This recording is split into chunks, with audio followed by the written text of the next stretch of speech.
आज यूपी के अन्नदाता किसान के खेत से कोई मोटर चोरी करके नहीं लेके जाता है। उसको मालूम है कोई चोरी करेगा तो अगले दिन लंगड़ जरूर हो जाएगा।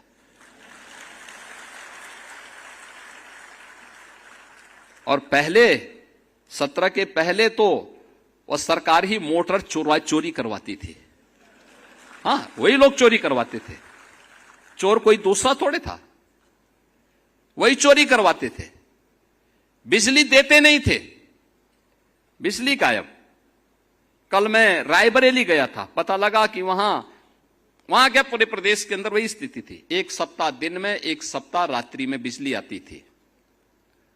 तो मैंने कहा चलो एक सप्ताह तो देते थे ना। कहा नहीं साहब, वो भी 3 घंटे की बिजली।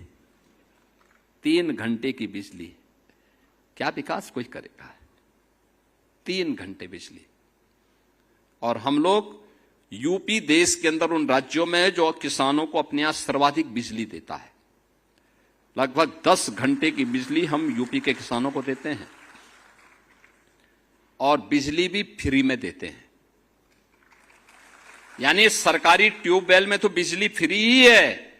16 लाख से अधिक ट्यूबवेल ऐसे थे जो ट्यूबवेल निजी क्षेत्र के लगाए गए थे। वे किसान अपने बिजली देते थे, लगभग 3,000 का बिल देने के लिए मजबूर होना पड़ता था।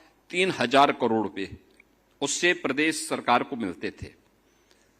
हमने वह भी माफ कर दिया, कहा कि प्रदेश सरकार पैसा देगी, किसान के ऊपर भार नहीं आना चाहिए। पहली बार उत्तर प्रदेश में किसान को न्यूनतम समर्थन मूल्य का दाम मिला, पहली बार मिला है। गन्ना किसान तबाह था। 2017 के पहले जब हम 17 में आए थे, प्रदेश के अंदर गन्ना किसान को 2009 से ही उसका गन्ना मूल्य बकाया था अलग अलग चीनी मिलों पर। 2007 से 17 के बीच में तत्कालीन समाजवादी पार्टी और बहुजन समाज पार्टी ने 29 चीनी मिलों को बंद किया था। 21 चीनी मिलों को औने पौने दाम में बेच दिया था।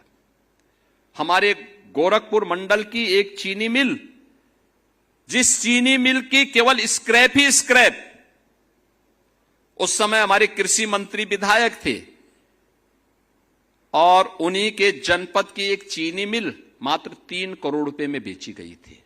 जबकि अगर उसके स्क्रैप ही स्क्रैप को बेचते तो भी उसका दाम 10 करोड़ मिलता उस समय। और जमीन के दाम आज के दिन पर अगर उस जमीन को देखेंगे, उस जमीन की कीमत आज के दिन पे 1,000 करोड़ रुपए की है। हमने उस माफिया को उठाने नहीं दिया था उस समय पे, सांसद था मैं, लेकिन आंदोलन हम लोगों ने किया था। इस सरकारी जमीन पर डकैती नहीं डालने देंगे। ये तत्कालीन सरकारें करती थी, चीनी मिलों को बंद करती थी। और आज 122 चीनी मिलें हम चला रहे हैं।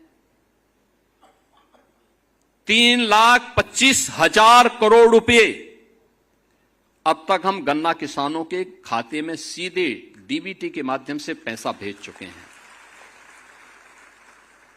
यूपी ने अपने कृषि विकास की दर को 8% से बढ़ा करके 18% तक पहुंचाने में सफलता प्राप्त की है। यह कभी नहीं हुआ, पहली बार यूपी के अंदर हो रहा है।